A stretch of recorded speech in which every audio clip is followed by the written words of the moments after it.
தொழுகையில் நம்ம தமிழில் துவா கேட்கலாமா? இப்போ தொழுகையை பொறுத்தவரையிலே உண்மையிலேயே அல்லாஹுக்கும் நமக்கும் இடையில் தொடர்பை ஏற்படுத்தக்கூடிய பெரிய ஒரு இபாதத். அதிலும் தொழுகையில் அல்லாஹுக்கு நம்ம நெருக்கமாக இருக்கிற நிலை எது? சுஜூதுடைய நிலை. இப்ப தொழுகையில் ரசூல் ஸல்லல்லாஹு அலைஹி வஸல்லம் அவர்கள் 2 இடங்களை நமக்கு அடையாளப்படுத்தி அந்த 2 இடத்துல துவா கேட்க சொல்றாங்க. ஒன்று சுஜூத், இன்ன அக்ரப மா யகூனுல் அப்து லிரப்பிஹி வ ஹுவ சாஜித். ஒரு அடியான் அல்லாஹுக்கு மிக நெருக்கமாக இருக்கிற நிலை சுஜூதுடைய நிலையாகும். ஃபஅக்ஸிரு ஃபீஹி துஆ, அதிலே அதிகமாக துஆ கேளுங்கள். ஃபகமீனுன் அன் யுஸ்தஜாப லஹு, அந்த நேரத்தில் கேட்கப்படக்கூடிய துஆ கபூல் செய்யப்படுவதற்கு மிக தகுதியானது, அங்கீகரிக்கப்படும். இப்படி ஒரு ஹதீஸ் வரும். அதே போல அத்தஹியாத்தின் இறுதி பகுதியில் ரசூலுல்லாஹி அலைஹி வஸல்லம் சொன்னார், ஃபக்தர் மினல் மஸ்அலதி மா ஷி'த, உனக்கு விரும்பியதை கேள் என்று சொன்னார். அத்தஹியாத்தினுடைய இறுதி பகுதியில், அதாவது அத்தஹியாத் ஓதி ஸலவாத் ஓதினத்துக்கு பிறகு நம்ம விரும்பியதை கேட்க சொல்லி சொல்றாங்க. இந்த இடங்களில் சுஜூதிலும் அத்தஹியாத்திலும் துஆ கேட்கலாம் அல்லது துஆ கேட்பது சிறந்தது. இது ஏகோபித்த முடிவு. இரண்டாவது, அந்த துஆ அரபியில் அமைவது சிறந்தது. இதுவும் கருத்து வேறுபாடு இல்லாத விஷயம். மூன்றாவது என்னென்று கேட்டால், வேறு மொழிகளில் இந்த இடங்களில் நாம் துஆ செய்யலாமா என்று கேட்டால், அதிகமான உலமாக்களுடைய கருத்து என்னென்றால் முடியாது. அதிகமான உலமாக்கள் என்ன சொல்றாங்க என்றால், அந்த இடத்தில் வேறு மொழியில் துஆ கேட்க முடியாது. ஏனென்றால் தொழுகையினுடைய மொழி அரபாகும். தொழுகையினுடைய மொழி அரபாகும். எனவே அரபில தான் துஆ கேட்க வேண்டும் என்கிற கருத்தை அதிகமான உலமாக்கள் சொல்கிறார்.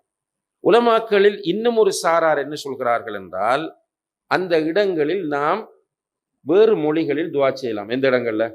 சுஜூதிலையும் அத்தஹியாத்தின் இறுதியிலையும் வேறு மொழிகளில் துஆ செய்யலாம்.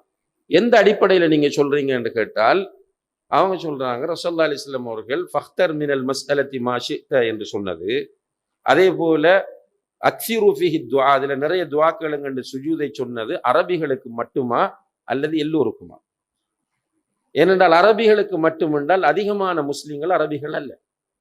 அப்ப அவர்களுக்கு அந்த பாக்கியம் இல்லாமல் போய்விடும். எனவே நீங்கள் அந்த இடங்களில் வேறு மொழிகளிலும் துஆ செய்யலாம் என்ற கருத்தை இரண்டாவது சாரார் முன்வைக்கிறார்கள். அப்ப தொழுகையின் மொழி அரபு என்பதற்கு நீங்க என்ன சொல்றீங்க என்று கேட்டால், அவங்க தொழுகையின் மொழி அரபு தான். நீங்க அல்லாஹ் மிக பெரியவன் என்று ரிதுவாமாசை சொல்ற மாதிரி தக்பீர் கட்டினா தொழுகை பாத்தில். அல்லது நீங்கள் அல்லாஹு அக்பர் என்று தக்பீர் கட்டிட்டு எல்லா புகழும் அல்லாஹுக்கே, அவன் அன்பு நிறைந்தவன், இரக்கம் காட்டக்கூடியவன் என்று சூரத்துல் ஃபாத்திஹாவை தமிழ்ல ஓதினா தொழுகை பாத்தில். ருக்கூல போய் சுப்ஹான ரப்பியல் அஸீம் என்பதை தமிழில் ஓதினால் தொழுகை பாத்தில். நடுஇருப்பில் ரப்பிக்ஃபிர்லி என்று தமிழில் ஓதினால் தொழுகை பாத்தில். அதே போல அத்தஹியாத்தை தமிழில் ஓதினால் தொழுகை பாத்தில். அப்ப தொழுகையின் மொழி அரபு என்றால் தொழுகைக்கு என்று பிக்ஸ் பண்ணப்பட்ட ஓதல்களையும் திக்ருகளையும் துஆக்களையும் அரபியில் மட்டும்தான் ஓத வேண்டும். அதை வேறு மொழிகளில் ஓதக்கூடாது என்பதுதான் அதனுடைய அர்த்தம். நம்ம பேசிக்கொண்டிருப்பது என்ன?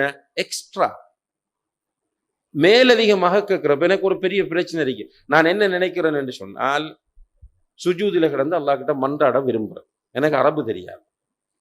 என்ன பண்றேன்? நான் மனசால கேட்ட துஆவாகுமா? இல்ல. மனசால் கேட்பது துஆவாகாது. துஆ கேட்கணும் என்றால் வாயால் கேட்க வேண்டும். அப்ப அவங்க சொல்றாங்க, எனவே தொழுகையில் ஓத வேண்டிய விஷயங்களை எல்லாம் அரபியில் ஓதிவிட்டு துஆ கேட்கும் போது வேறு மொழிகளில் ஒருவர் துஆ கேட்பது கூடும், அது தொழுகையை பாதிக்காது என்று சொல்கிறார்.